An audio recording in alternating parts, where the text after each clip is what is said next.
Hello, everybody. Arsenal Fan Circle here. It is Euro Watch. It is summer hours, and as per usual, Gary, we're running a little bit late, but I think everybody who watches this channel know, like, add about 5 or 6, 7 or 8 minutes to the starting time of the show, and we'll be bang on time. All right.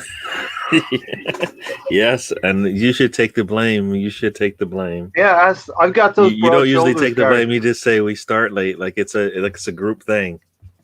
Yeah.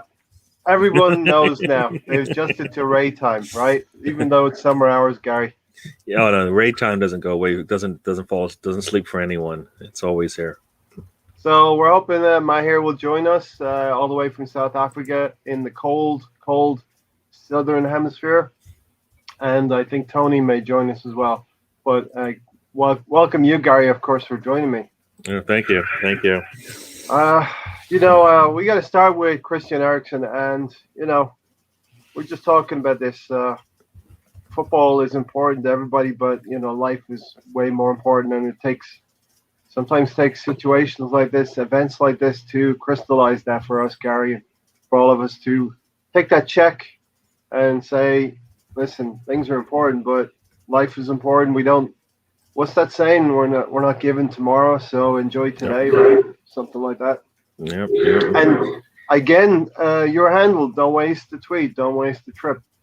This is it comes to, every day you get an example of how don't waste a trip is part of our life. Like you said, he's out there playing the sport he loves, and the next thing you know, it sounds like it could be taken away from him, and the joy that it's taken away from some of the fans watching that out there. So I think you just, like you said, live day. You're not guaranteed tomorrow, right? So you enjoy today, because you never know. You never know. Scary scenes. Were you watching the game live? I was not. I wasn't watching it live. I just saw some of the tweets, I think, or the comments in some of the chat, the message board, the chat rooms and stuff like that. So I saw that. It's. I mean, I know. Yeah, it's tough. It's tough.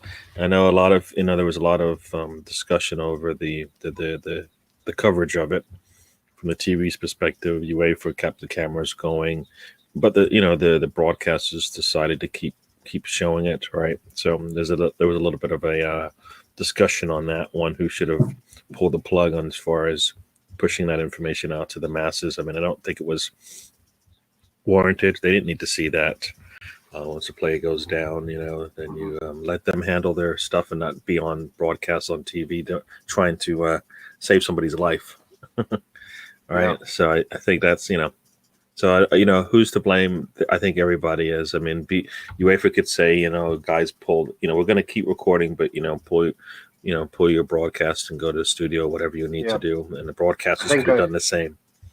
I think I saw John from Miami 305 say, listen, cameras cut away when somebody invades the pitch, when a bystander comes onto the pitch, but they can't do the same thing when a player's life literally hangs in the balance. And then they record recording the family members as well, significant others of the player, and it's like, that's not really what this. That's not. It's supposed to be a family. You're supposed to keep some of these things you keep quiet, right? Mm-hmm. Hello, everybody in the chat. I see Norma, Brownie, I see Melvin, and see Norma. Yeah. So thanks for joining us. So, Gary, this game of ours is a great game of football, but sometimes it's just shown to be just a game as well. Yeah. I think somebody quoted a quote, I think, from an Italian coach. He said, football is the most important thing of the least important things, Well, it's definitely. I mean, it's you've got yourself, your family, your loved ones that take the mantle, right? Everybody else kind of gets second to that, or else Yeah. What are you doing? What are you doing? I was doing that yesterday, taking some time away and doing stuff in the summer that you do in the summer. And you hear news about Christian Eriksen's collapse, and Watch it back, Gary. It's surreal actually, knowing what's going to happen to him, and then you watch it on the video. He's coming short for a throw in, and he actually falls down Yeah. before the ball. He hits the ball, hits off his knees on the ground. We got to call out the players and the referee. A lot of people take a lot of credit here. The referee, Anthony Taylor, for being so quick in realizing what's going on, and of course the medics getting on the field to help him. Yeah, I actually have not watched it. I don't. I did. Yeah, it doesn't. It's not going to make me feel one way or the other. Like I said, I think the results stand for themselves. Everybody's praising, the officials and the players, and I guess the medical staff as well when he finally got on the field for a speedy response to the situation at hand. So yeah, this is it's these are things that are easy to do, right? I always say things are easy. This is an easy one. You see a person down, and everybody comes to their aid and helps them out, gets them hopefully, gets them through it. And that's what we saw yesterday. I mean, the entire football community was all up, happy to see the results plan out and work out the way that they did. Yeah. So I think that's why we watch. We watch the sport for the love of it, but we also, there are human beings out there as well. So when they're down, and somebody gets them back up again, it's a plus. Yeah, there are times like these when, of course, Eriksen, a former Tottenham player, of course, when he's well and fit and all of that, we have that club rivalry, but this transcends all of that. This is a humanity issue. Somebody who's in mortal danger of their life. A wife on the sideline as well. Being consoled by I think Schmeichel or Yar, and of course possibly the children watching live as well. Which is another thing that the feed needs to take into account when they're keeping pictures on the player. We're all concerned, of course, but you need to maybe have a little bit more wider concern of not showing what's going to happen to a player on the pitch. And I want to welcome Alonso in. Thanks, Alonso, for joining. We're talking about Christian Eriksen and his unfortunate collapse yesterday. What were your thoughts at the time, or did you see it live?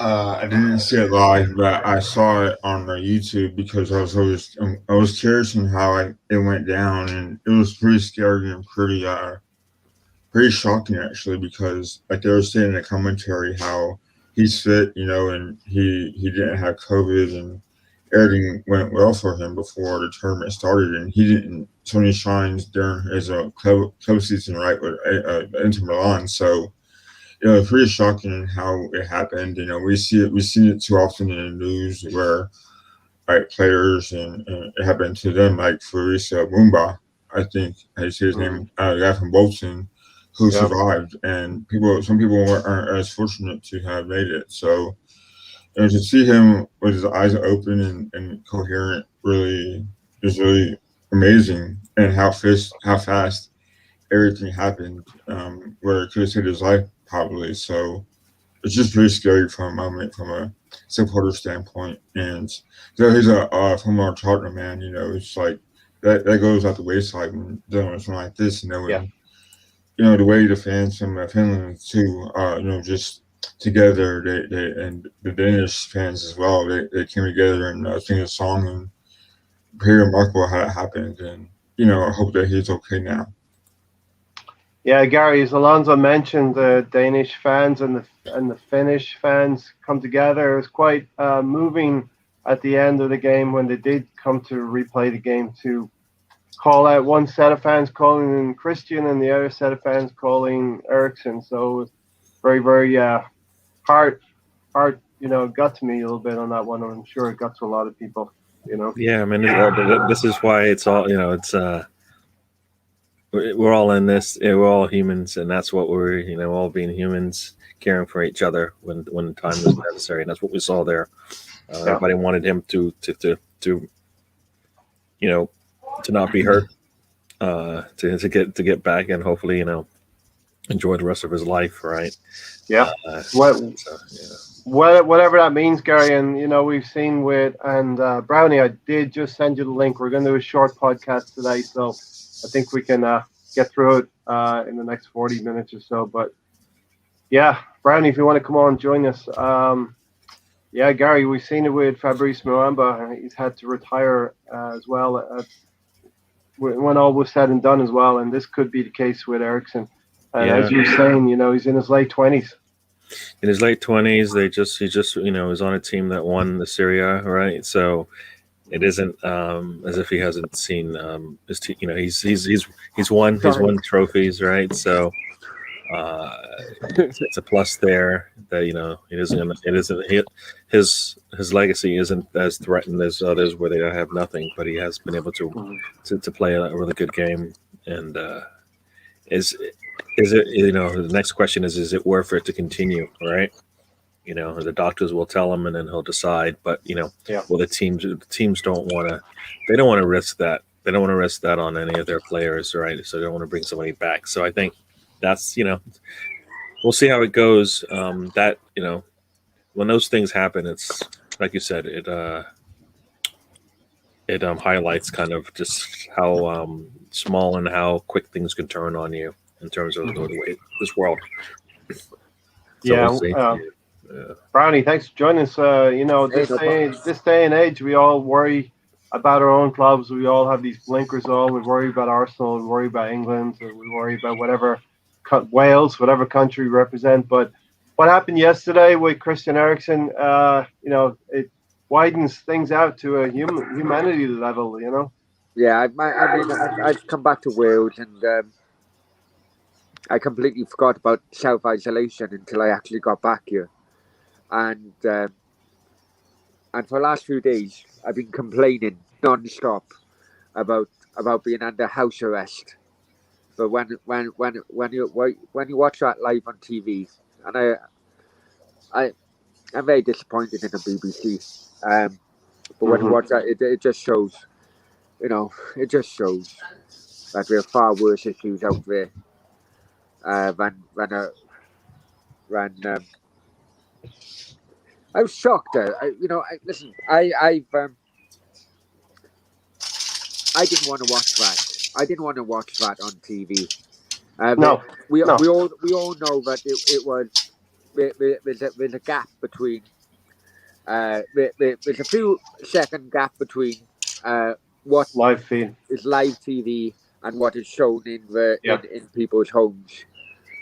Someone took a responsibility to say that those pictures were good enough to show in people's TVs. I know some countries did cut it and went straight to their studios. It's kind of like when you pass an accident on a motorway on the other side of a motorway, and people just slow down to it's kind of grotesque, if I'm honest with you. And I didn't like it at all. I didn't like it at all. Best wishes go to Christian Eriksen. The football family is actually, another reason why the football family is so strong, no matter what team you support. I was very impressed by his teammates. I'll be honest with you. Creating that kind of like shield, because they knew.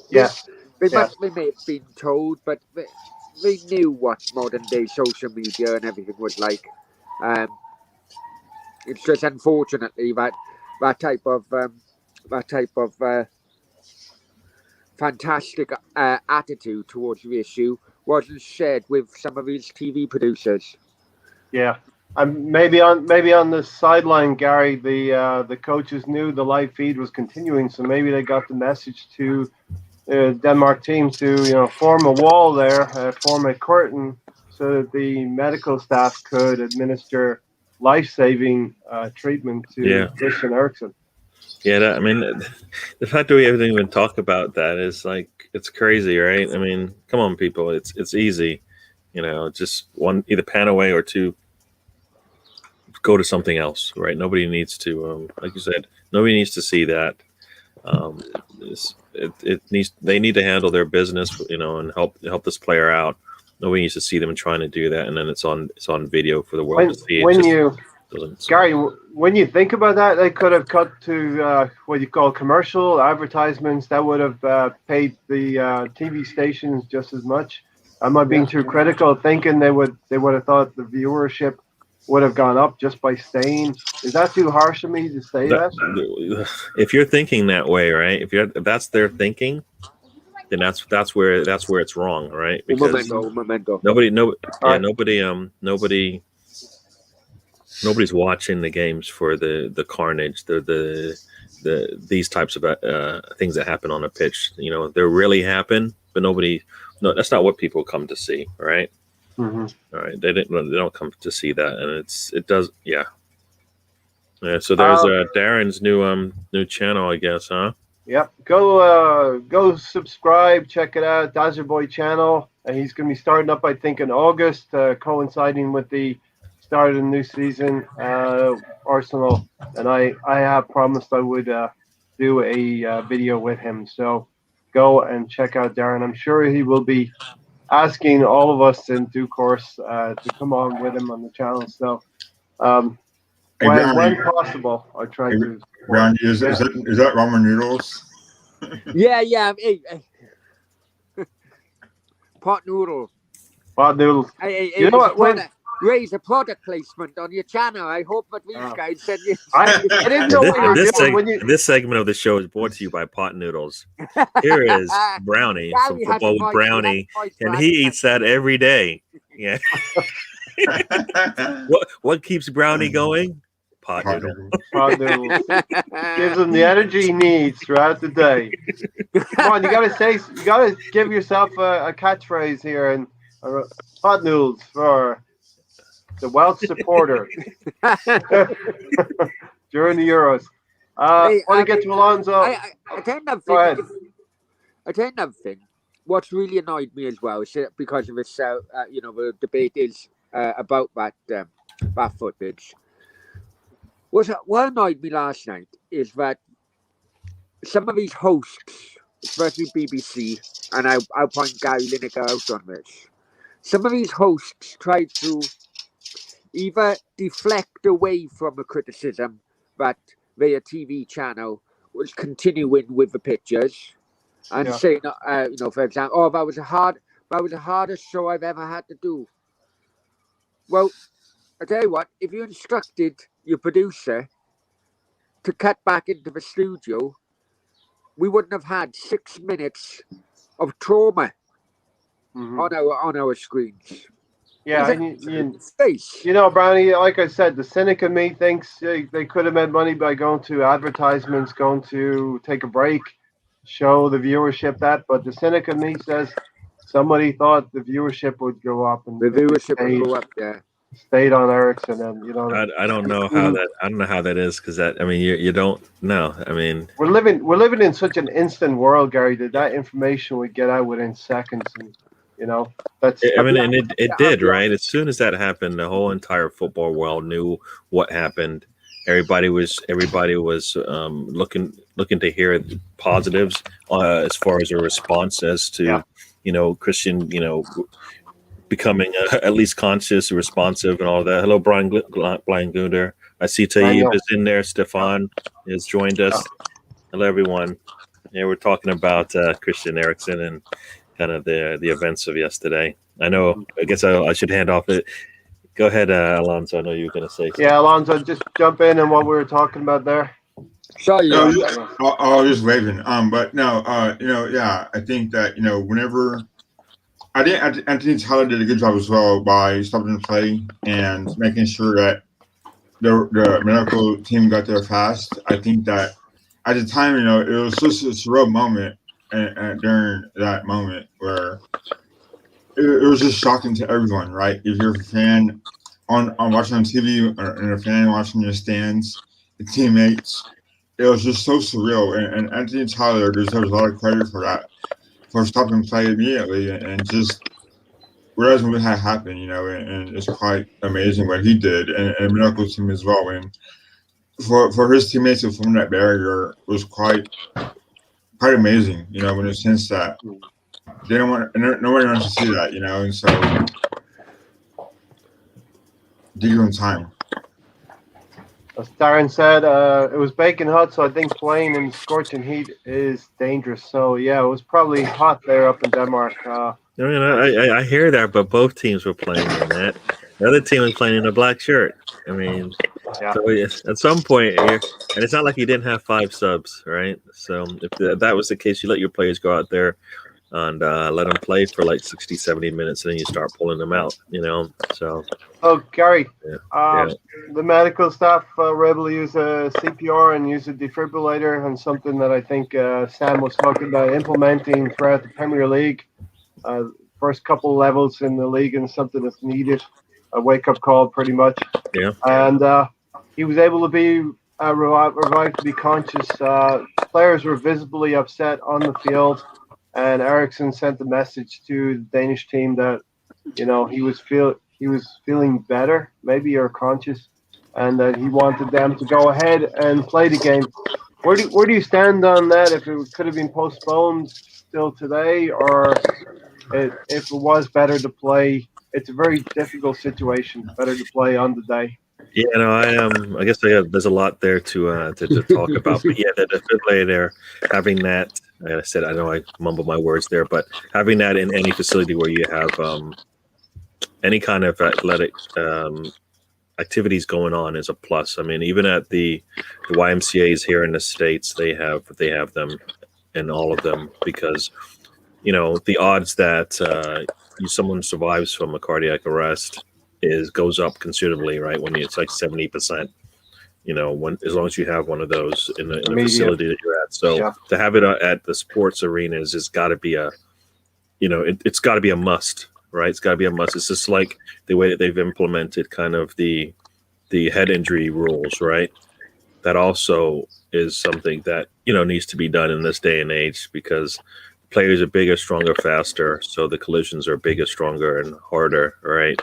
Yeah. So I think that alone, to start off with what you're talking about, yeah, I think that machine should be anywhere athletics is going on, even in the younger age groups and everywhere, right? So, Brownie Nice and one. his the Euro noodles, The Euro noodles. Yeah.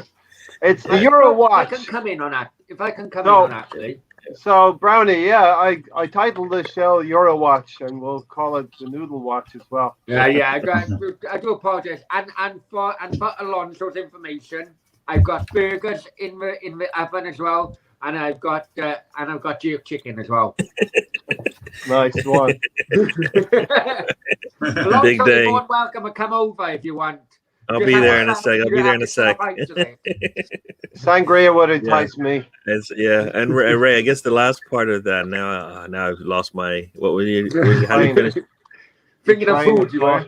We're talking about the players being visibly upset, and Schmeichel really comforting his wife as well, which was a great thing. Yeah, I mean, I heard that they brought her down from the stands, right, mm-hmm. And then.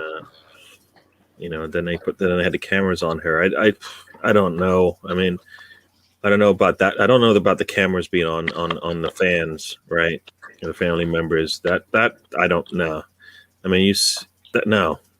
I mean, I get it on the players. I get it on the players, but not on the fans, right? And the family members. That just doesn't seem right at all. The more you think about it, the more you would find upset about it, Gary. Yeah. So, like I said, I didn't see it. I haven't watched any replays of it, because like you said, it's what they do, right? It's what these TV, corporations do. They, the more they got you watching, the better the more they feel like it's going to make a difference, and it isn't.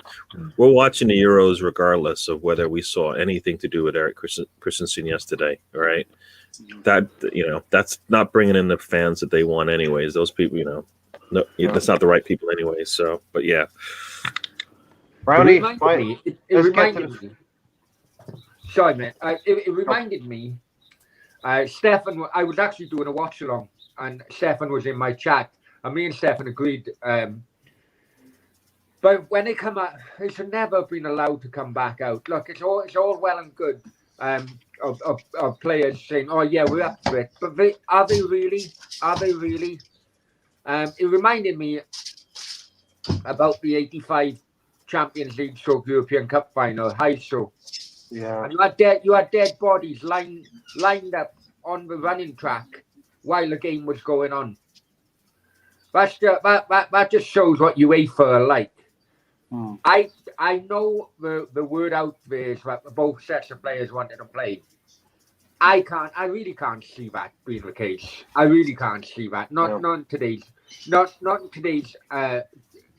modern day where mental health is at the top of many people's agenda. I really cannot see both sets of players being willing to continue with that game. What they should have done, they should have just given it a few days, or they could have just said, "Look, 0-0, that's the final score. Let's move on." But then, by them saying 0-0, they would have needed the acceptance of the other two nations in that group. I'm assuming as well at the same time. That may well or not have happened, but it was just wrong. I was watching that game, and players were just going through the motions because they weren't focused. You do wonder how UEFA are so out of touch with people and the fans. And this is just another example. I do wonder, yeah, definitely. Alonso, you there? All right, Gary. Any final points on Christian Eriksen? No, I mean we just we wish him well and hope speedy recovery. Hopefully he is able to play again, but if not, he's had a good career. I mean anybody who's watched the Premier League knows who he is, right? So that's when sometimes when where a player stands in the grand scheme of things, if you know the name. Right, the name not only from the Premier League, but also from European games. You've heard the name, you've seen him play, and like you said, Gary, we know the name. When he was with Tottenham, he was always a dangerous player on the field against us. And as Arsenal fans, we were happy when he moved on to Serie A, and picked up the league title for this year. Alonso, any final words on Christian Eriksen? Of course, we all send our best wishes. Our prayers for him and his family. Hope he has a full recovery, and whatever lays in front of him, be it if he makes a decision to come back to play, which I doubt, or if he retires, we wish him well. Yeah, I wanted to say this again. How supportive the whole football supporters have been, and I think it goes out the window whenever you're an Arsenal supporter, right? I mean, this is support that we've given to Eric Christensen as a team, as an Arsenal group of supporters. That rivalry goes out the window, like I said, and the support he's gotten through other supporters as well, like Manchester United, Chelsea supporters. It's not about really the rivalry; it's about a community as a whole and supporters as a whole, because, like I said, it goes out the window, and I just hope that the guy gets better, and I hope that he does a healthy life, and just goes from there. It's pretty sad. And I'm sorry, I don't know why I was thinking this. This is I was watching this. I was like, I don't know. This is what I saw in the chats. If you take Stefan's writing and Talib's vocabulary and kind of mash the two, I wonder what you would get there, because I've heard some weird things come out of Talib's mouth, and I know Stefan could probably beautify, make it sound really good in a written word. There's a novel somewhere there, Gary. Right? There's a book somewhere. There's something there. I don't know. I was just looking at that because he's As Darren said, I do still have my broken foot, so watching games and not making my cat jump is difficult. And hopefully you recover, Darren, and it's not as painful. Okay, Brownie, let's start off with you. We're going to get into we all wished well for Christian Eriksen, of course. Yeah. Italy started out with a win on Friday. Yeah. Brownie. Well, to be honest, every Welshman and woman, and whether they classify as man or woman, well, never mind. Anyway, anyway, I feel like that was every rehearsed. Welsh person or every Welsh supporter want Italy to run away with it. Basically, that's how we are going to progress. Win the group. Yeah. I never understood the gassing of this Turkey team before the tournament, and it just shows that it's just another prime example that many people take international friendlies, the scores in international friendlies, on board far too seriously. Yeah. And Turkey had nothing in them. So the idea was, right, look, allow Italy to run away with it. Then it's a straight battle between Wales, Turkey, Switzerland to get that second place and one of the best third places. Yeah. They conceded 3 against Italy. That's a brilliant result for both Wales and Switzerland. And I'm sure going into that game, I did think it'd be a draw anyway. Yesterday's game, but I'm sure it could have been there may have been some talks before the game. Okay, no worries. Listen, do you want us both to go through? Turkey lost. Let's play out the draw. It has happened before. Not till the last game probably, and then maybe you start playing for the draw with the last 20 minutes. It has happened many times before. It has happened before, yeah, of course. Alonso, let's, as Brownie did, I was going to take these individually. Let's take them in unison with the group. Italy beat Turkey, and in the same group, Wales and Switzerland drew, Alonso. So some Arsenal interest in the Wales-Switzerland game. Yeah. So, yeah, I mean, it was a good draw, given the fact that both teams are kind of not favorites to win the group, but they have talent. And the way, I guess, the draw is in the back for either team. And also Italy, I guess, people think that they're not going to score as much, but they put on quite a show against Turkey. So, yeah, I mean, I think everyone thinks it's still early in the group stages. So, I think, it's not as hard. Okay, now. I tell you what, wait, welcome home, Brownie, welcome home. Bloody hell, I've been banished to the garden. That's just because Russia had a bad result yesterday, It's in a bad mood. So, like I was saying. Alonso, just for Tony, Alonso, a former Arsenal player in Aaron Ramsey and a soon-to-be former Arsenal player in Granit Xhaka.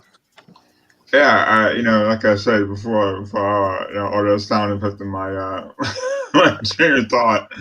It was a good result for both teams, given the fact that they're not there yet as far as a powerhouse. But for British Croatia, it was a good draw for both teams. As far as Italy goes, people didn't think they scored as much because they're known for being a defensive team, right? So the score 3 goes against Turkey, which Turkey, to their credit, had done really well lately. So it's still up for grabs to me as far as yeah. So we'll see how happens. Stefan, I was actually going to mute Brownie, but we would have missed that encounter live. Live on TV, on YouTube TV. The East meets the West. I tell you what. I completely lost my trail of thought now. Hang on. Well, I'll go to Gary next. He is the next in rotation. How many times have I told you guys, right, about Kiefer Moore? What a performance. We'll get to that. I've got to keep it in. Gary's next. Nobody knows who you're talking about, Brownie. We'll get to that tomorrow. Brownie. Mañana. First, right. Mrs. Putin puts her foot down, and then the host puts his foot down. So you're getting it from both sides. Gary, let's look at the group now. The way it's the permutations between Italy, 3 points, Wales and Switzerland on 1, and Turkey on 0 points. So the way I see it, Gary, is who beats up Turkey bigger between Switzerland and Wales? Is that a correct way of looking at it? Well, I think it might be who plays them second, right? I don't know who plays them second, because at that point, Turkey Brownie might will be be. able to tell you that. At that point, Well, I Turkey. can hear you. I just eating. Yeah, and I was just wondering, who does Wales play Turkey last, their third game? No. Wales Turkey next game. Okay, Play who? Did you hear that? I didn't Sorry, hear I that. thought you said United States. You know what? I have it right here. So United States. Switzerland plays Turkey last. So Yeah.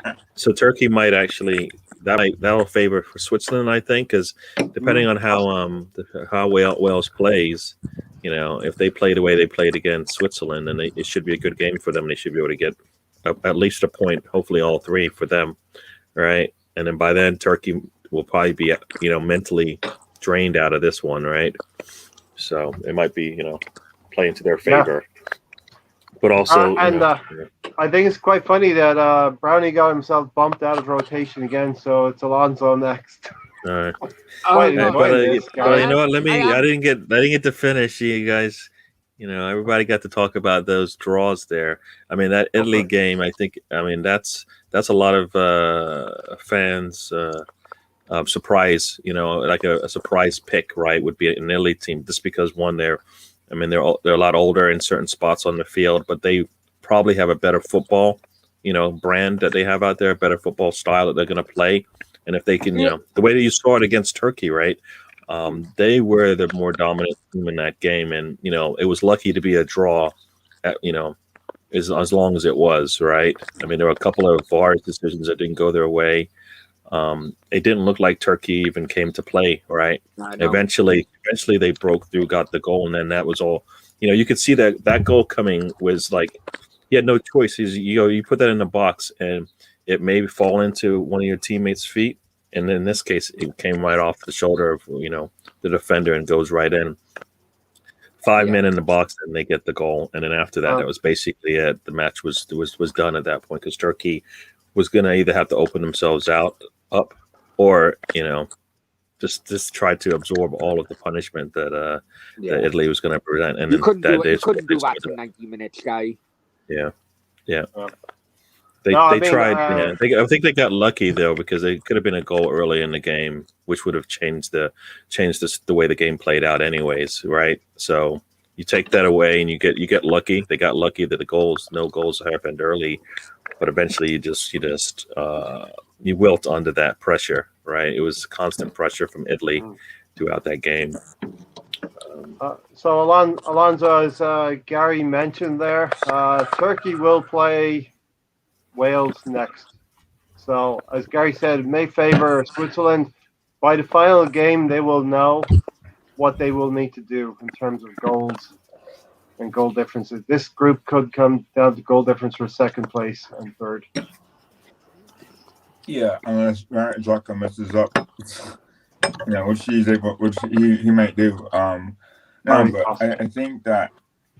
I think it's kind of weird how it works out, right? Because you could say Wales or Denmark, the Swiss have a better way of finishing second than I guess Turkey does.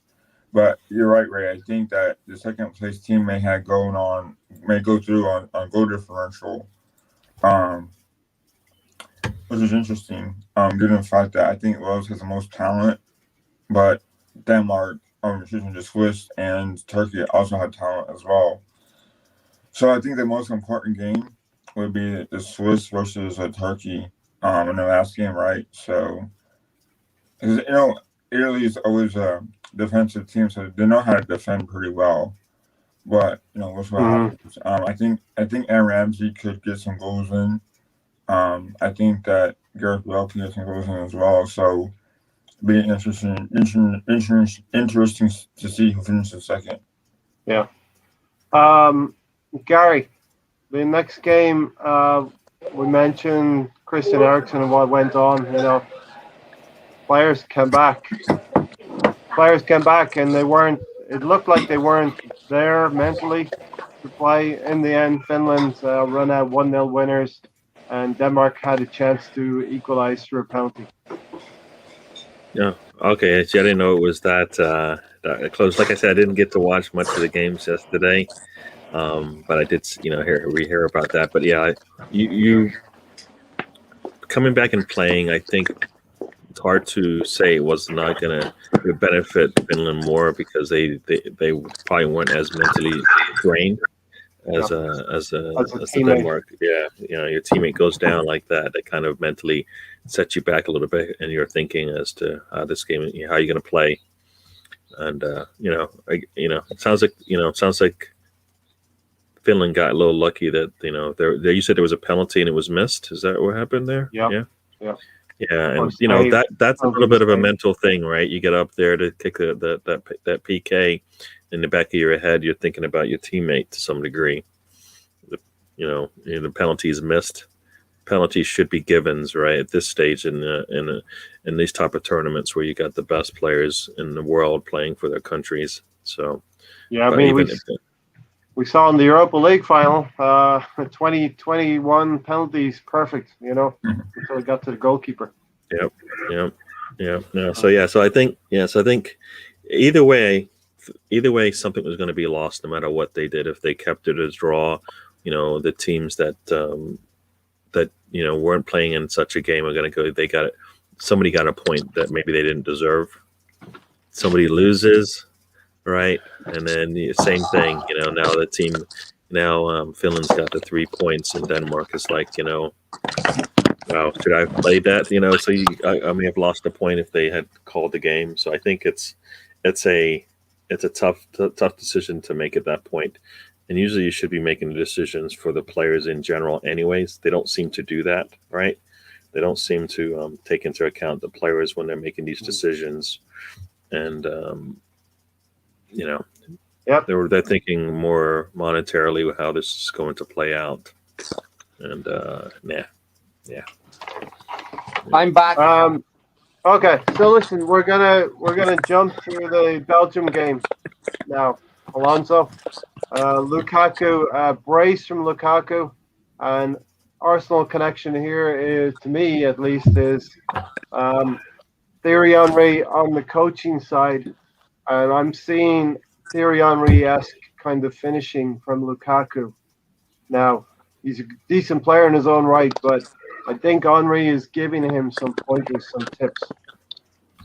Yeah, and it's good to see it, because we all know Lukaku's skill set.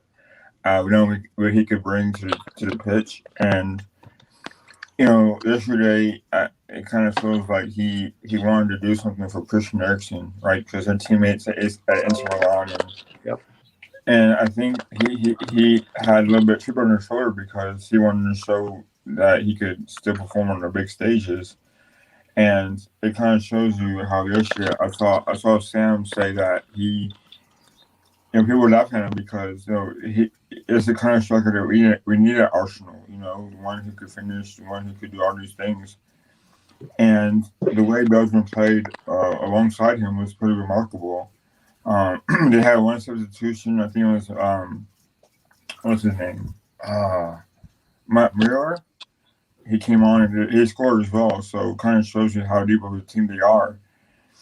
And we even saw old friend Thomas van Malen, right? At the end. So that's kind of cool, from our captain, I guess. But no, yeah. I think that Belgium are a good team and they can make a deep run in a tournament. They're very deep. They got a lot of depth and they're talented. So we'll see how that goes. But I said on Thursday I think they are real danger for the tournament. If they're ever going to do anything internationally, win anything, this is probably their moment. I'll go to Brownie and then Gary.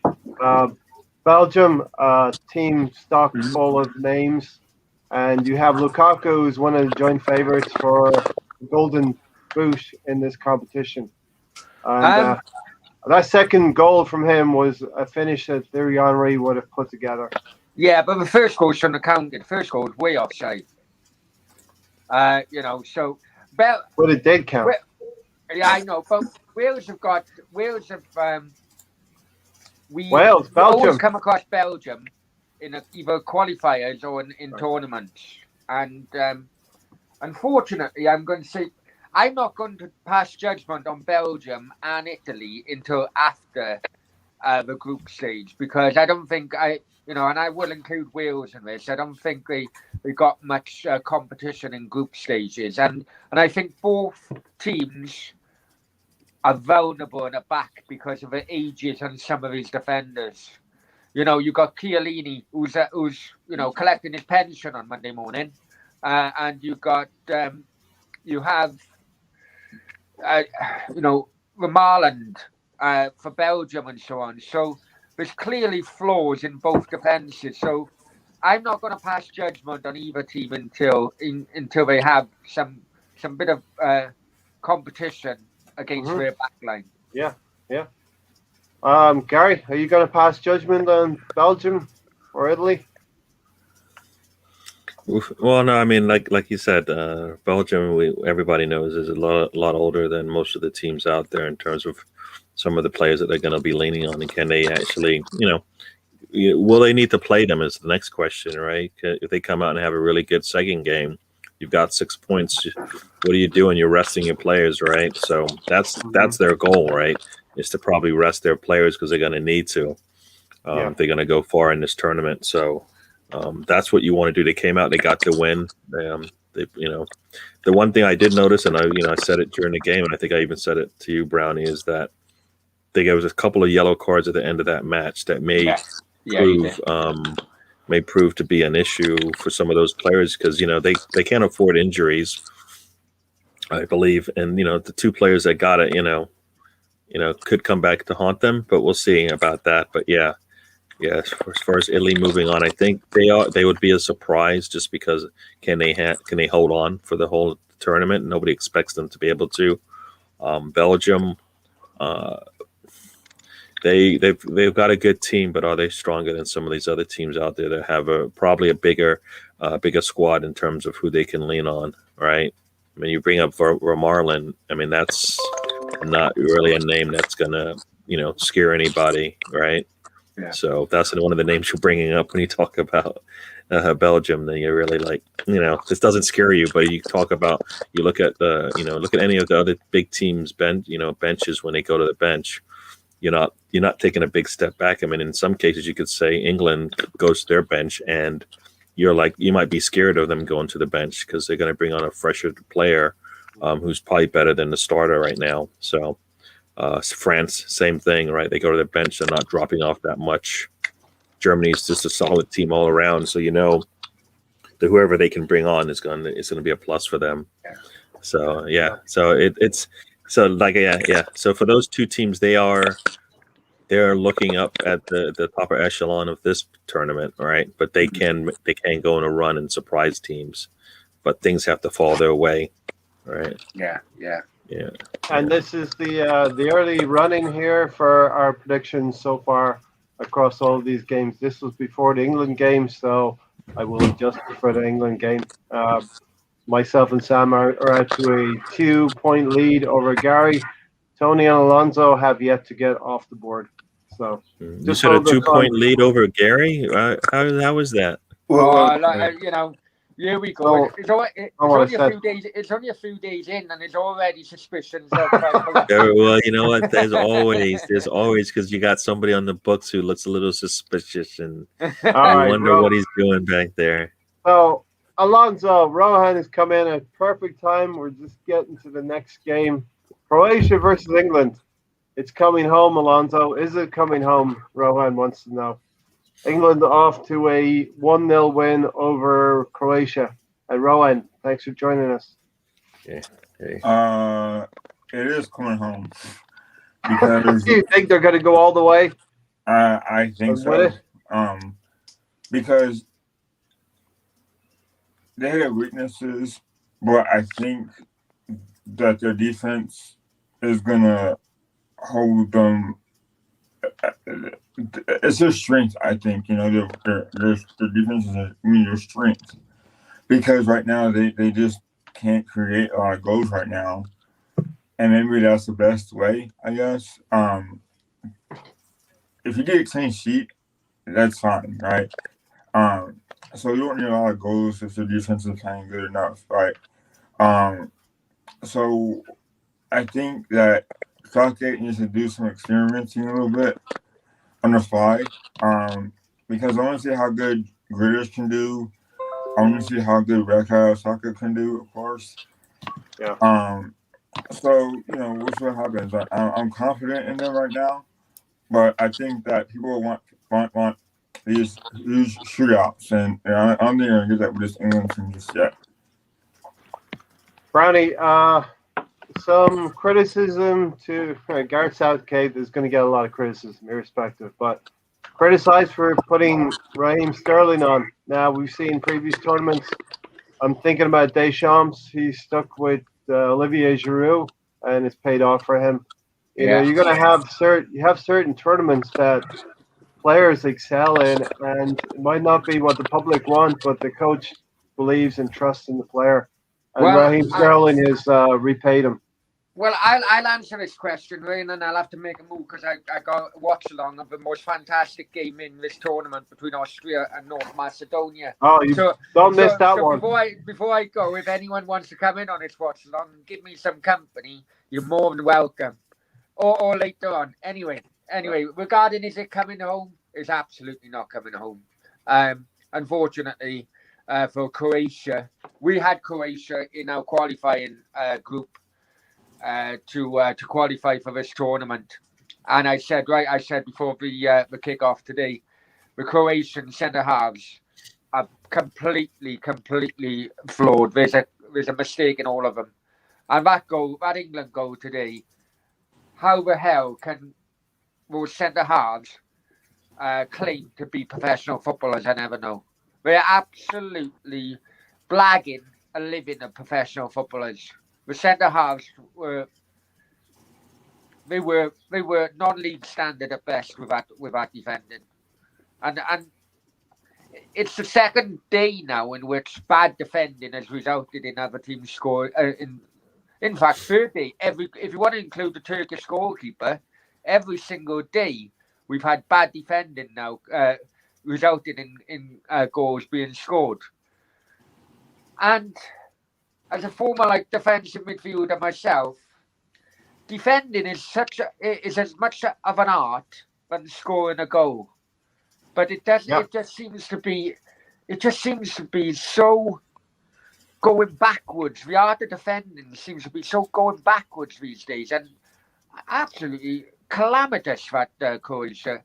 So I think up against better team. I think how Tyrone Mings is in that so-called golden generation, I never know. I have seen Tyrone Mings. Well, I've seen him in a championship, and he was bad enough. Jesus, I think if they're up against somebody better, I think it'd be found out quite easily. And Sterling scored a goal, but he didn't really do much throughout the game. Listen, goals win games. Goals win games, Brownie. Yeah, they do, but also Sterling doesn't create anything. Ian Wright wouldn't be in games. Ian Wright wouldn't be in games. The decision Southgate needs to make on that left-hand side, is it going to be Sterling or Grealish? Now, to me, it's going to be Grealish all day long, because Grealish can create opportunities. Sterling can't. No, Sterling can finish opportunities. They're different kinds of players. And nothing as well, Ray. He takes 36 right backs to this tournament, right? Yeah. So he plays a right back and a left back. Those are inverted midfielders. They're inverted midfielders, Brownie. Oh, you and your modern day football language, pee off. I'm just poking. I'm just poking you. Right, listen, I'm going to have to make a move because I got a notification warning. Catch you later. And see you later. See you later, guys. Thanks, Brownie. All right, we're going to go for about 10 or 15 more minutes anyway. Alonso, Rohan asked a question here. Do you think Saka has a role to play, or is he there for experience just? Well, I think he has role to play. I think that Southgate favors him. It's just a matter of which formation and which team Southgate prefers Saka in. Um, Be if right you back. were, yeah, if Keep you were going. I'll to be right back. uh, if you were to change formations, then I think Saka would be best fit at bring back, or at least if Southgate wants to have more confidence and more speed, and he go for the left wing. Um, and the thing about Saka is that he can play either or, and he's like a utility player. But I think Southgate favors Raheem Sterling and Grealish and other most senior players. Um, but maybe he's there for experience as well because he's still very young, and the approach to the game is still very very strong. So uh, we'll see what happens. I mean, he's still very young, like I said, and so he still has a spot for the team most definitely. Does this remind you of a Theo Walcott going to the World Cup and not really being used, but just being there around the setup, Alonso, and getting that experience? What wasn't Theo on the 2016? Yeah. Yeah. Actually, Coach Eriksen, Sven-Göran Eriksson took him. Wow. So I think at this level, I think Saka is a little bit better than Walcott at this stage of their careers at Arsenal. Yep. With that said, I don't see why Southgate wouldn't want to use him. Because he's used him before in the warm-up games, right? And he was quite successful. So, but it depends on who his midfielders are on the team with Saka. Because you can see that League Cup play with him and Grealish are pretty well together. Like it must have and Saka do as well in Arsenal. So there's a reason for that. I think so. I think that if Saka's on the pitch, it's got to be because Jack Grealish is also on the pitch. Right. As Tybe said, Saka is better than Sterling. Sorry, Tony. We kicked him out. No, we sent Brownie out on loan, and we took Tony as the option. Is that an upgrade or a downgrade? Up to you to decide. We can debate that. Tony's a little one-footed, so I don't know. Well, I think it's still an upgrade. Sorry, Brownie. I'm sorry, I got a little distracted here offline here, so I missed a little bit. I see you guys talking about Saka. Yeah. I question here from Rohan. Yeah. Do you think Saka? I think he has a role to play, but we don't even if we're fearful that Grealish is going to get enough minutes. How in the world do you put Saka in there? And he's still an up and coming player. Grealish, to me, should be an established England player, right? And he doesn't even start. Mm-hmm. So everything seems to be a little bit behind where you expect it to be, at least in my eyes. So I don't see how Saka plays. He should. I mean, he can, right? He can come in there and do a spot duty when you need some things at the end of the game when it's not going so right. But today wasn't going so right either. And for what many said, even Brownie said it right, for such a lucky play where the defense basically kind of faulted multiple times, right, allowing Sterling to get in the middle there. I mean, in reality, wouldn't that have been Kane right there in the middle, making that attack up the middle? I mean, that's where he plays, right? So for that all to kind of play out the way it did, is that something that we would expect to see consistently? Probably not. So yeah, Saka playing, I feel it would be by accident he puts him in. I don't think it'd be planned. Once again, Gary, another manager who I don't think has a proper plan and just makes changes that we always question. Tony, Tybe here says Saka is better than Sterling. Do you think now that within the England setup, Tony, that Saka has surpassed Sterling? Yes. At least with international experience, it might be, pure ability. Maybe Saka's a better player than Sterling right now. I think pure ability, he's a better player, but for the England squad right now, I still think Sterling's slightly better. Yeah. Alonso, there's always that situation between experienced tournament players and young up and coming talents that just maybe don't have that, what we say, nous or knowledge of how to play in a tournament at this point in time. Yeah. I mean, like Brownie had said, that Mings is kind of a head scratcher to me because he too has that experience lately, right? So there's more players that are more qualified, in my opinion. But Southgate is going to do what Southgate does, right? I mean, he's going to put players in positions to have experience, but sometimes he puts me in a team that in which they could fail, you know, and so he does it on the fly as well, you know, and so like Mason Mount and Phil Foden, you know, they're good players, but at what point are they going to learn from their mistakes when things are down, you know? So I don't know. It's just a head scratcher to me, you know. If a player's good enough and has confidence, then I hope that Southgate can see that to where if you're an experienced player, then you should be on the team automatically. But even experienced players make mistakes, right? So I mean, I don't know.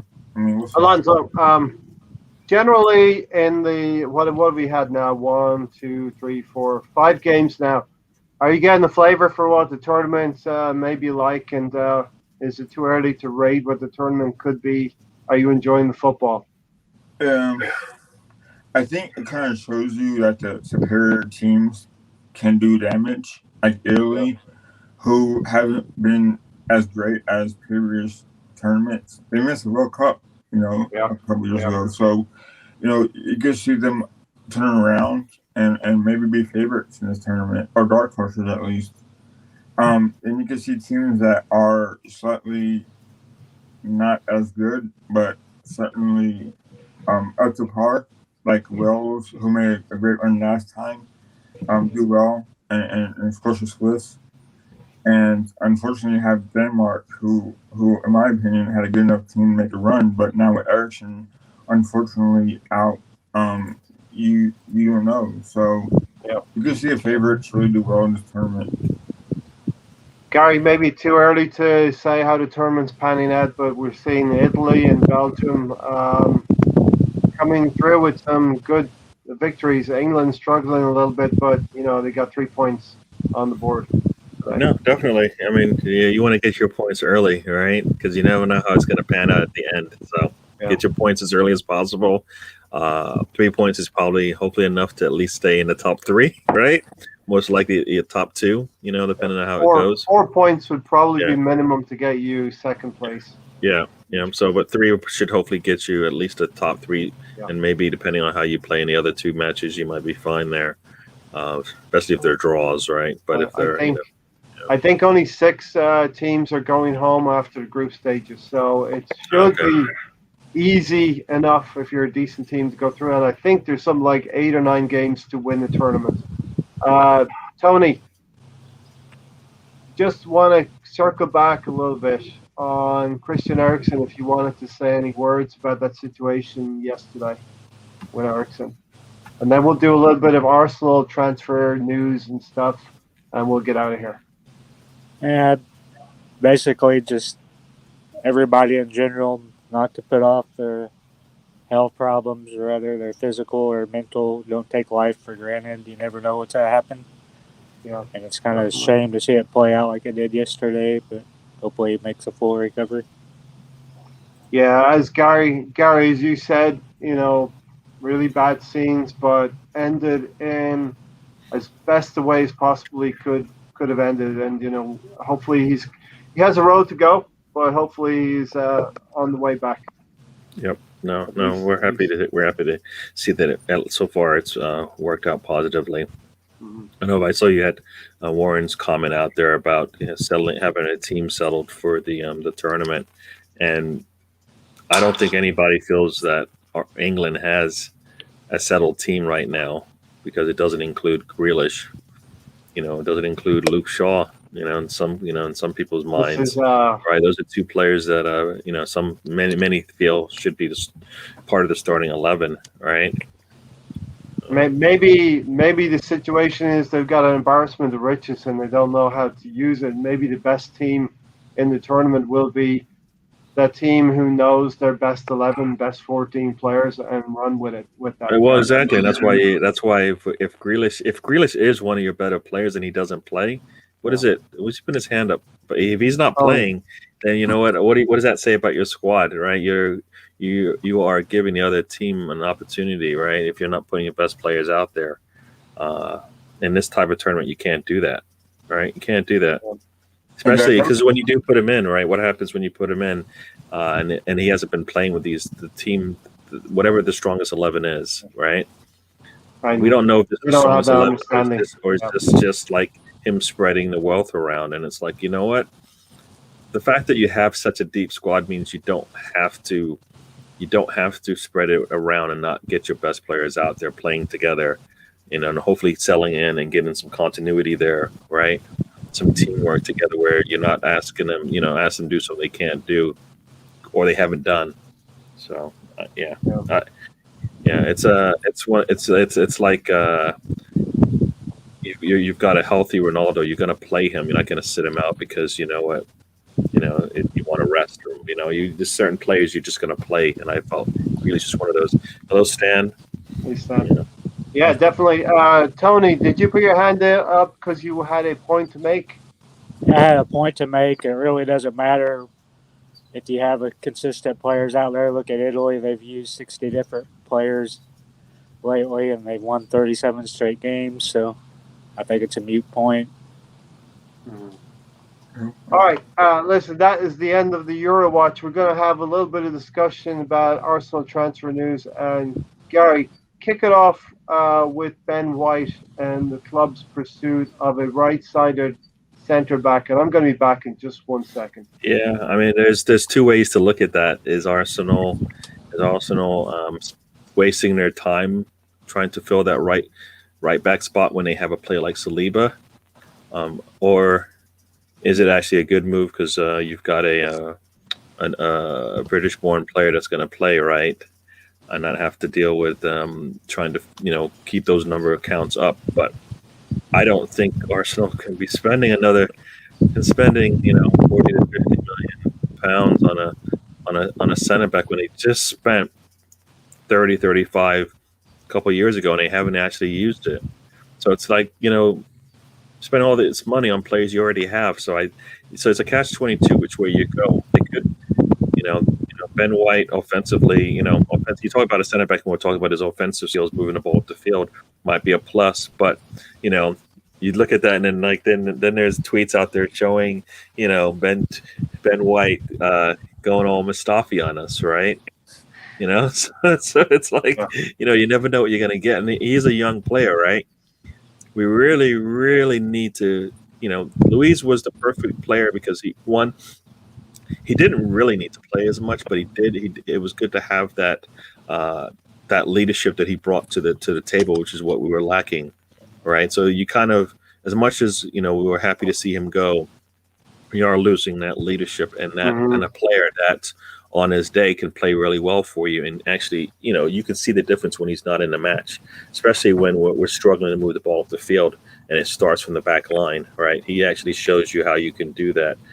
I don't think we have a player on our, any of our center backs right now that you could sit there and go, you know what, he will provide that same kind of forward movement with the ball like a Luis did for us, right? I don't think we have that. We've got some young players there that are still trying to figure it all out, or you've got like a Holding who we know who he is, and that's just not his. He's just not going to give you that kind of a style or play out there. So I think it's a catch-22. I really felt like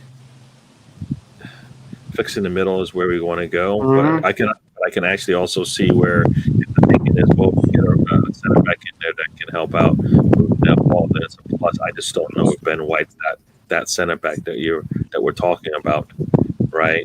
Still young. I mean, I don't know. I mean, You've got a Saliba who also is good with his feet on the ball, right? So I don't. Why waste your resources until they're fully tapped, right? We haven't actually tapped we haven't even tapped the surface on whether Saliba can play for us. It's going to be disappointing if this is our transfer. The most of our transfer business is going to be 40 or 50 million, but I have to believe it's not. We're going to spend more than that, and we're going to maybe recoup a lot of it through a lot of sales. And initially, you're thinking, is it in place of Saliba? What if Saliba also comes in, fight for his place? And but then you're just spending money. Yeah, but but now you're solidifying. You're there. We have some depth in our center backs, right? So if you do bring Ben White in and Saliba does come in and play, you've spent a lot of money on an area where you have players that can fit in right now, but you don't have a midfield. So does that take away from the midfield acquisitions that you need to make as well? Right? I mean, you sell Xhaka, and everybody's thinking, well, does that mean you pick up a Ruben Neves, which I would think would be a good buy.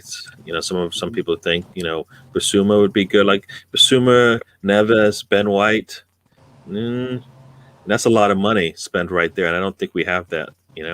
We're not a good selling team. So to turn around and say, well, if we sell some players, we will sell them. We may sell enough, but are we going to sell and be able to pick up these players before the end of the season? More than likely, a lot of these sales happen later in the window.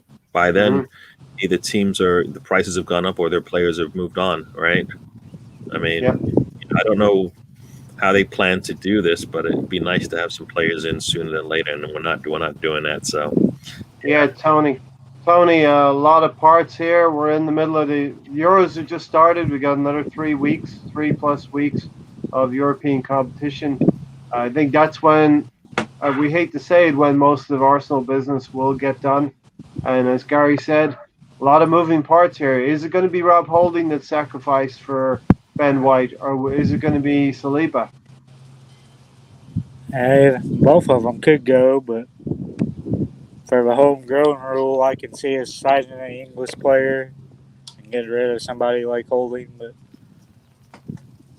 I don't think we'll really get rid of him. And what makes no sense to me, we could have got Kanate for 35 million. Now we're looking at White for 40 to 50 million. It's the English tax, Alonso. And as Gary said, I was looking at Brighton. Go get Basuma. I was looking at Brighton for Lewis Dunk, but it looks like it could be Ben White and hopefully Basuma as well. And I'm hoping we're going to upgrade in both positions. Obviously, Granit Xhaka's going to leave very soon. We'll have to refill 2 midfield spots. Yeah, and people don't know, but Bob Holding did sign the contract extension, so why sell him now? I mean, it doesn't make sense to me. That's the reason why, right there. Yeah. I mean, if you look at Stan's quote, I mean, a proper team wouldn't be spending money on players that on you. Like you said, you signed Holding. Sorry, Alonso, you signed Holding. So now, why do you need to go out and spend even more money on a centerpiece when you've got some big holes to fill in the middle of the pitch?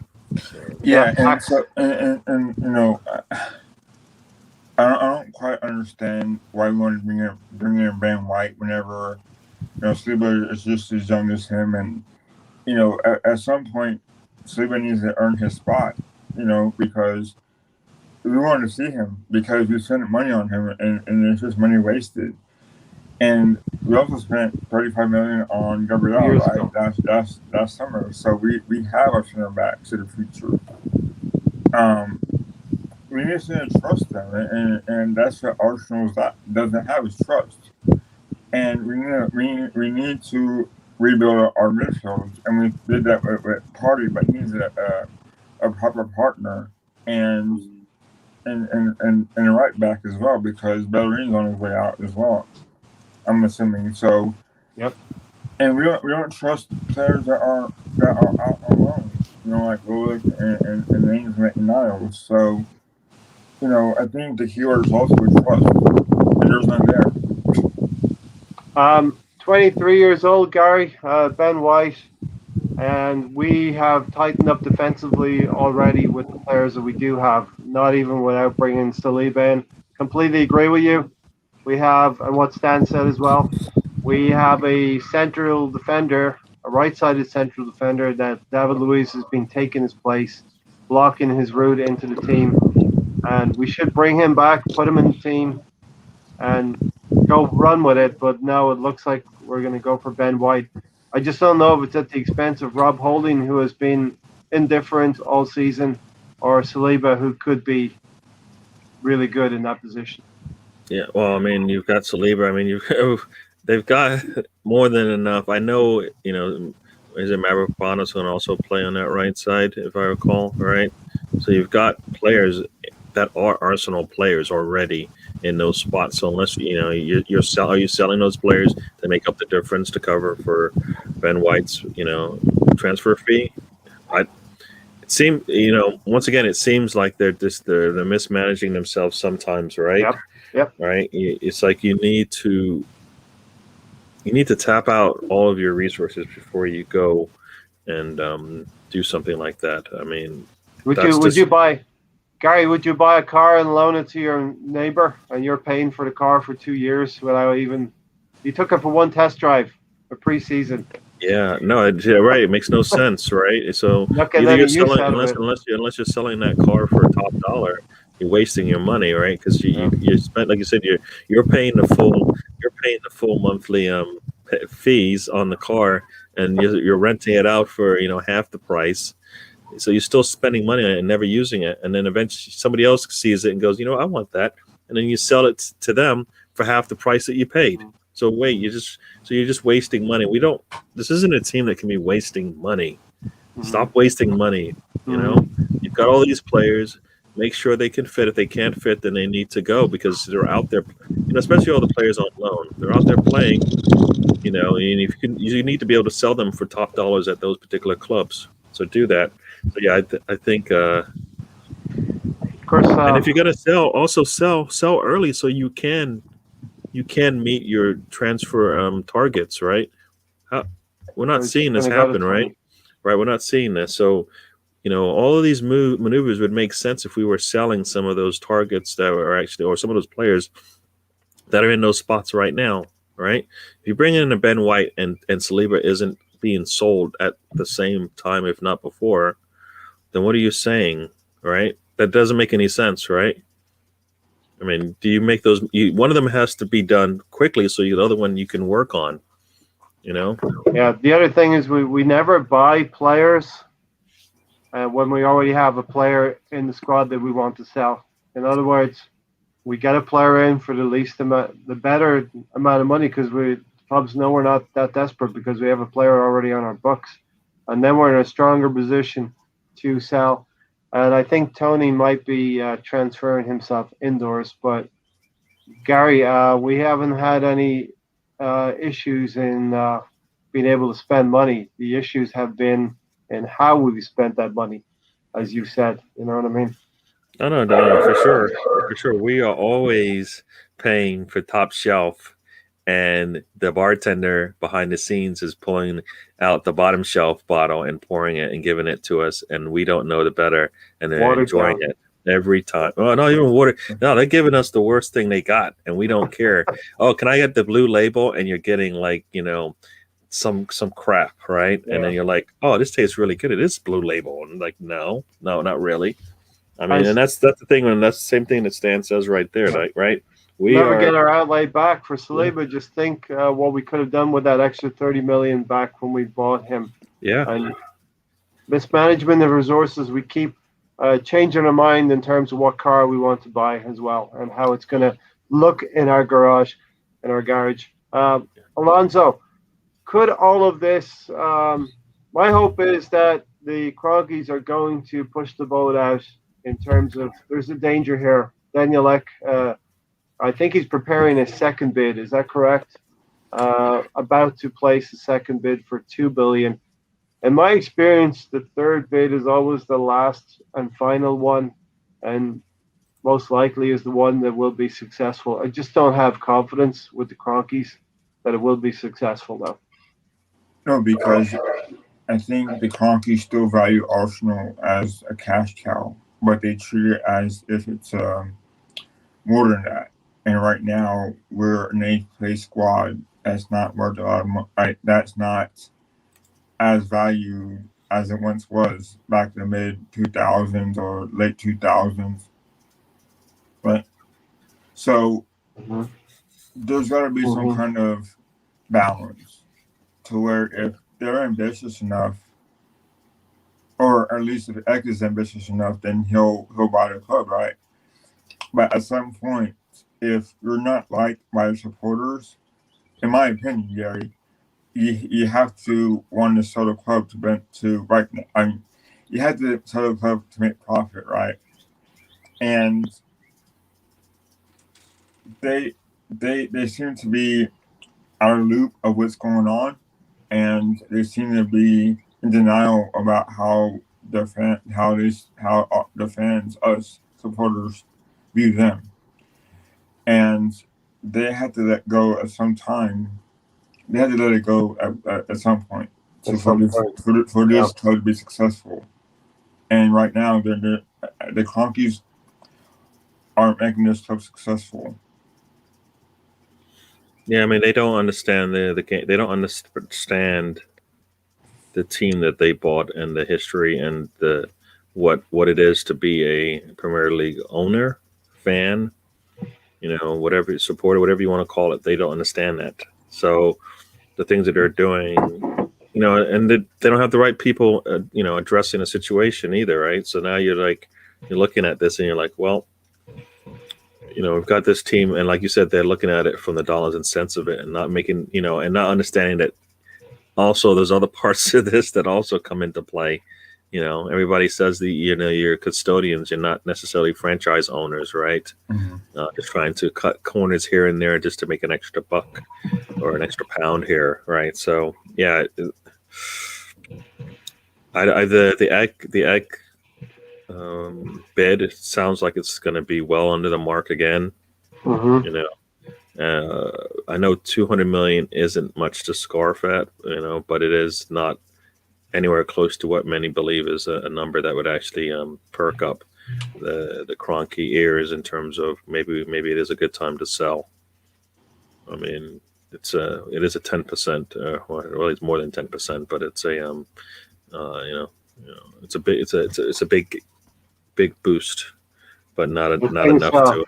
Yeah. Things we can hopefully cling to, Gary, is the lost revenue and potentially in that European Super League, which clubs have been fined paltry 22 million across, I think, 6 or 8 clubs. Not a lot of money. I think it comes out to about 3-point-something million per club. Also, reduced revenue from Europe. So Cronkies are custodians of a sinking ship right now, and the real estate value is the only thing they're holding on to. And our only hope can be is that the consortium, we do believe under Dennis Bergkamp, Patrick Vieira, and Thierry Henry, is a real thing. I believe there's credibility with Bergkamp being behind it. I don't think he lends his weight to anything that is untrue. So all we can do is hope is that, Arsenal is not an attractive proposition anymore. The Cronkies have pretty much ran the club down for the last 10 years. And hopefully they get out at the lowest ebb. Financially, if they're financial people, Gary, it would be an attractive proposition for them to sell with a profit. Yeah, and also I don't know if I saw it. I don't know if you saw it either, but there was they are getting, not only they're having this pressure from the Arsenal fans and supporters and whatnot, but also they have their own legal issues that they're going through in the States too, right? Where they're under a little bit of a pressure for their move of the Rams out of St. Louis. So, so they're fighting, they're fighting a lot of different things on different parts of, different parts of the world. And it's like, is it worth it to do that? I think the Rams are the bigger value, baby. right? I mean, that's Yeah. they're worth a course. lot more than Arsenal, I would But- say, because with the stadium, definitely. SoFi complex, right? It's a huge complex around the stadium as Yeah, well. and that's going to make a lot of money and bring in, Super Bowls and whenever if the World Cup comes to the U.S., And- they're gonna want it to go there, right? So, but yeah, so I think Unfortunately, in a long range thing that is where a lot of their time should be spent because it would make sense to me. Arsenal is a small, I don't know how much you can leverage much on Arsenal anymore if that's where you are. But if you have cash in your pocket, that's a plus, right? But Gary, it's funny how like the Avalanche and the Nuggets haven't surpassed that, next round of playoff because the Nuggets are losing 3-0 against the Suns, right? Yeah. And it also in hockey as well. So it's funny how it works out, I guess. all right, listen, I think we'll leave it there. Hopefully, Cronkies start to see that, unfortunately, with the pandemic, they've been losing money. A lot of people have been losing money. Hopefully, they've been affected as badly as the poor people. They will see Daniel Ek's proposition as a good one.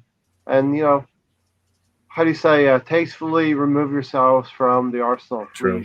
Stan Kroenke. Yeah. So I don't know if you guys.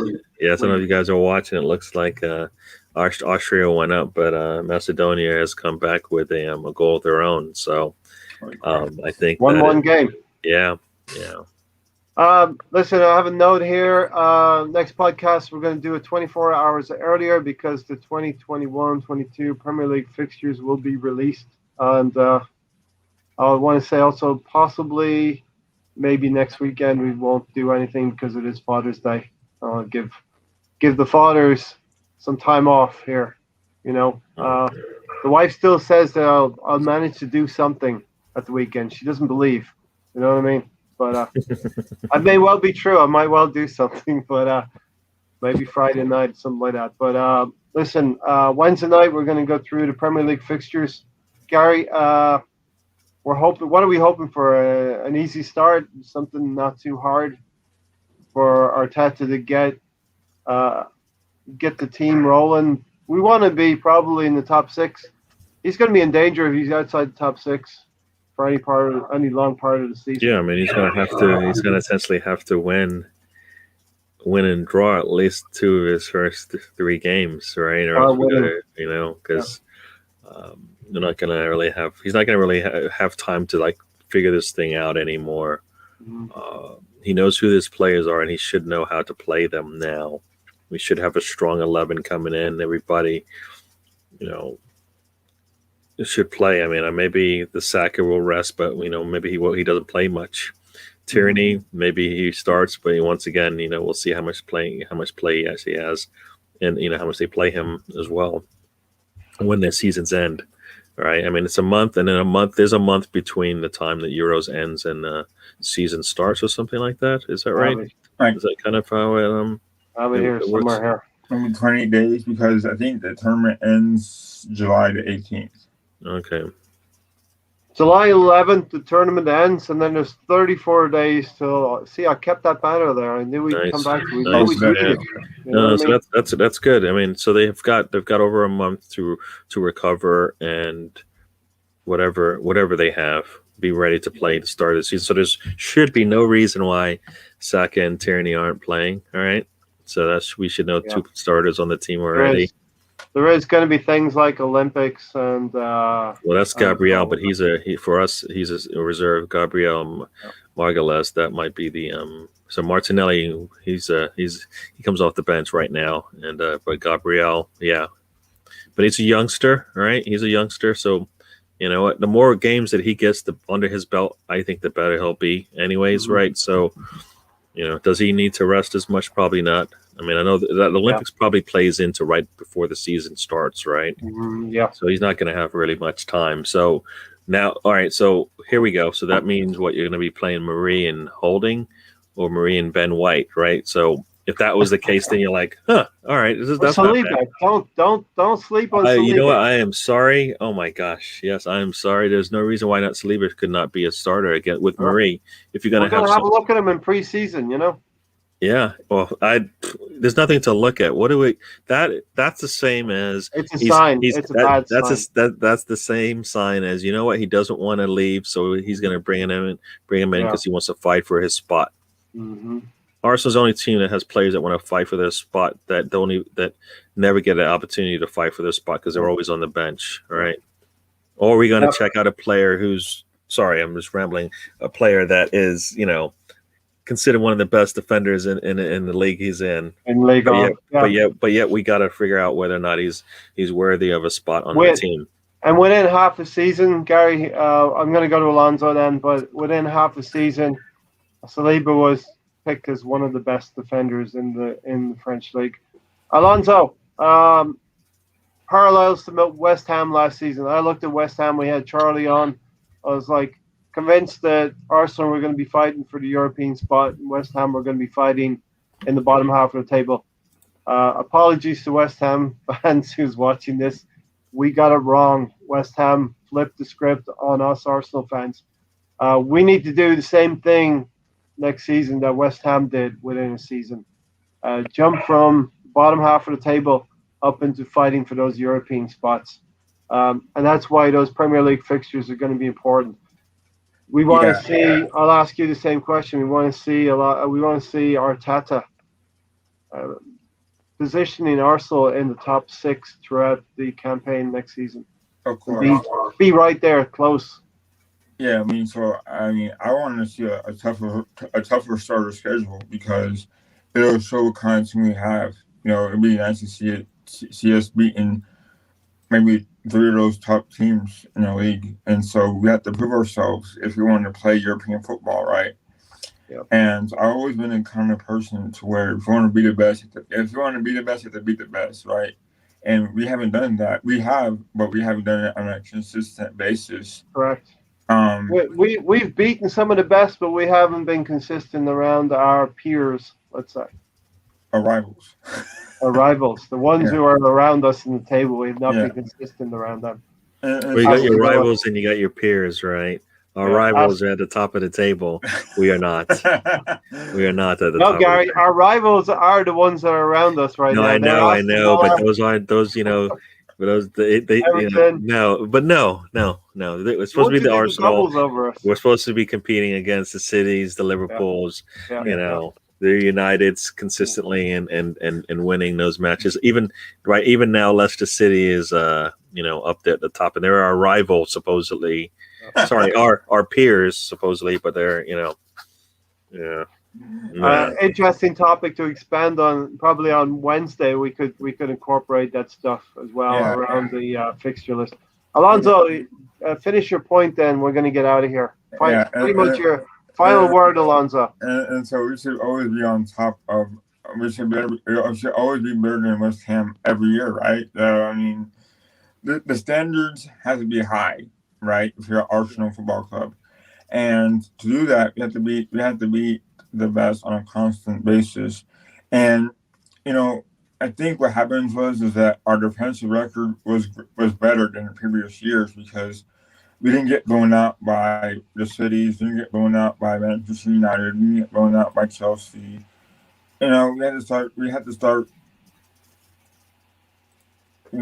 building on that and not letting those losses get to us. And it had to start beating teams like Wolves and Burnley because Everton. Yeah.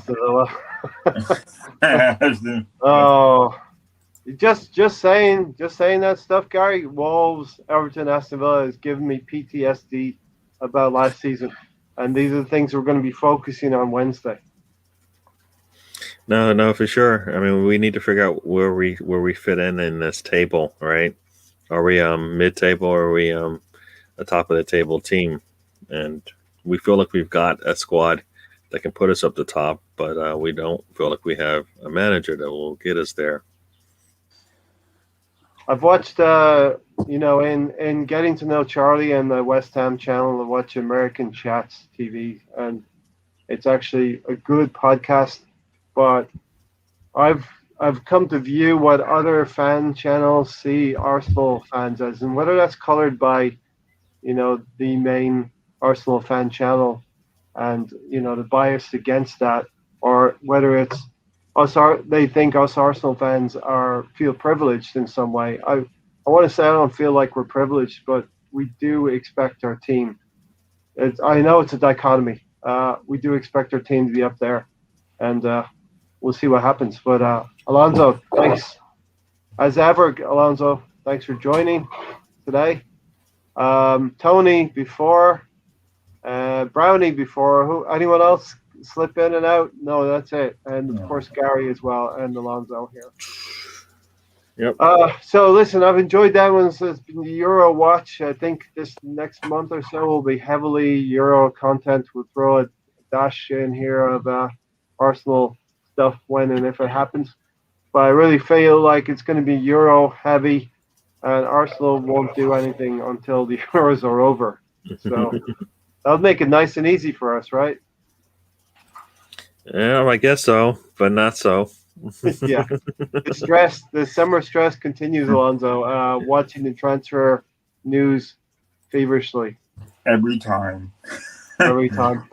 Listen, thanks for watching, everyone. Summer Hours podcast Sunday, the Eurowatch. We're out of here. We'll catch you on Wednesday. Be sure to join us 24 hours earlier Wednesday night. Until then, take care.